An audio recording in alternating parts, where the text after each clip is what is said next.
ৰাইজক প্ৰতিশ্ৰুতি দিছিলো যে আমাৰ যদি চৰকাৰ আহে মই অলপ বেছিকৈ কৈছিলো যে গন্তি কৰি কৰি 1 লাখ লৰা ছোৱালীক চৰকাৰী চাকৰি দিম কংগ্ৰেছ দলে মোক হাঁহিছিলে আৰু আমাৰ দলৰ ভিতৰতো চিন্তা আছিল যে হিমন্ত বিশ্ব শৰ্মাই এই কথাখিনি কিয় কলে আমাৰ দলটো পিছত বিপদত পৰিব কিন্তু আজি আমি 1 লাখ নিযুক্তিৰ যি আমাৰ প্ৰতিশ্ৰুতি আছিল সেই প্ৰতিশ্ৰুতি আমি নিজৰ প্ৰতিশ্ৰুতি নিজেই ভংগ কৰিলো আৰু 2 লাখ নিযুক্তিৰ ফালে ধাৱমান হৈছো আমি অসমৰ নিবনুৱা যুৱক যুৱতীক দিয়া প্ৰতিশ্ৰুতি পূৰ্ণভাৱে পালন কৰিবলৈ পাই সঁচাকৈয়ে মই আনন্দিত পৰম পিতাক ভগৱানক মই ধন্যবাদ কৃতজ্ঞতা জনাইছো যে নেদেখা জনৰ অফুৰন্ত আশীৰ্বাদত আমি আৰু এটা মহান কাম সম্পাদন কৰিবলৈ সক্ষম হলো মোৰ লক্ষ্য ইয়াৰ পৰা আমি থমকি ৰব নালাগিব অহা 5 বছৰত আমি আৰু কিমান লৰা ছোৱালীক চৰকাৰী চাকৰি দিব পাৰিম তাৰ পৰিকল্পনা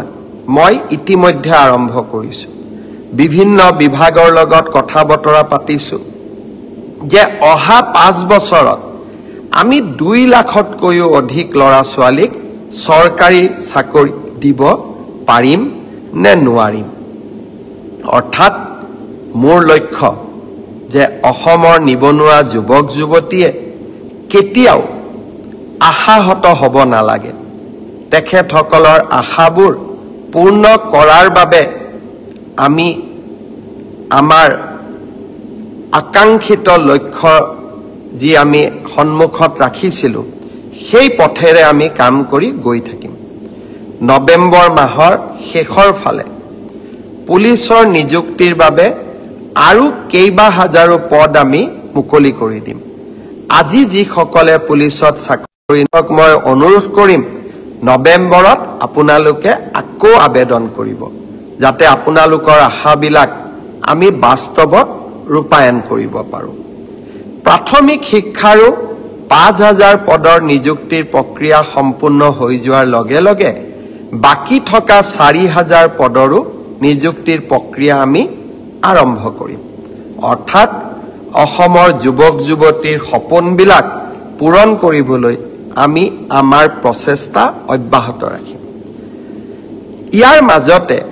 আজি ৰাতিপুৱা আমি এটা সুন্দৰ নতুন আঁচনি আৰম্ভ কৰিছো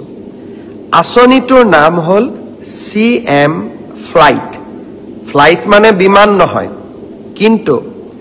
CM ফ্লাইট হল এনে এখন আঁচনি যাৰ দ্বাৰা আমি অসমৰ লৰা ছোৱালীয়ে যাতে জাপানলৈকে গৈ জাৰ্মানীলৈকে গৈ সাউথ কোৰিয়ালৈকে গৈ চাকৰি কৰিব পাৰে তাৰ বাবে আন এখন দুৱাৰ মুকলি কৰি দিয়া এডভান্টেজ অসম দ্বিতীয়ৰ সময়ত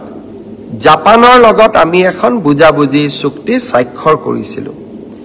উদ্দেশ্য আছিল অসমৰ 50,000 লৰা ছোৱালীক আমি জাপানত নিযুক্তি দিয়া কৰ্ম সংস্থাপন দিয়া জাপানত এটা চাকৰি সাধাৰণ চাকৰি ড্ৰাইভাৰ হ'ব পাৰে নাৰ্সিং কেয়াৰ হ'ব পাৰে অফিসত কাম কৰিবলৈ কম্পিউটাৰ অপাৰেটৰ হ'ব পাৰে বা সফটওয়্যাৰত কাম কৰা আমাৰ ডেকা লৰা ছোৱালী হ'ব পাৰে তেওঁলোকৰ মাহিলী দৰমহা হল 2 লাখ টকা আৰু এই 2 লাখ টকা দৰমহা দিব পৰা 50,000 লৰা ছোৱালী জাপান চৰকাৰে অসমৰ পৰা লৈ যাব বিচাৰে তাৰ বাবে আমি কি কৰিব লাগিব তাৰ বাবে আমি জাপানৰ ভাষাটো শিকিব লাগিব জাপানিজ ল্যাঙ্গুৱেজ আমি শিকিব লাগিব আজি ৰাতিপুৱা গুৱাহাটীত আমি জাপানিজ ল্যাঙ্গুৱেজ ট্ৰেইনিং সেন্টাৰটো আৰম্ভ কৰিলো ইয়াৰ বাবে এই গুটেই ল্যাঙ্গুৱেজ ট্ৰেইনিং পাবৰ বাবে এজন লৰাই বা এগৰাকী ছোৱালীয়ে 1,80,000 টকা ফিজ দিব লাগে ইমান ফিজটো আমাৰ লৰা ছোৱালীয়ে দিব নোৱাৰে তাৰ কাৰণে আমি সিদ্ধান্ত লৈছো যে 1,80,000 টকাৰ 1 লাখ টকা ৰাজ্য চৰকাৰে দিব। জাপান চৰকাৰেও 50,000 টকা দিব। তাৰ মানে নিবনুৱা যুৱক যুৱতী গৰাকীয়ে কিমান দিব লাগিব? মাত্ৰ 30,000 টকা দিব লাগিব। আৰু এই 30,000 টকাও এক্সিছ বেংকে ঋণ হিচাপে দিবলৈ সাজু হৈ আছে। মই ছাত্ৰ ছাত্ৰীসকলক অনুৰোধ কৰিম যে আপোনালোকে যিসকলে ভাবে যে আমি জাপানলৈ গৈ চাকৰি কৰিম,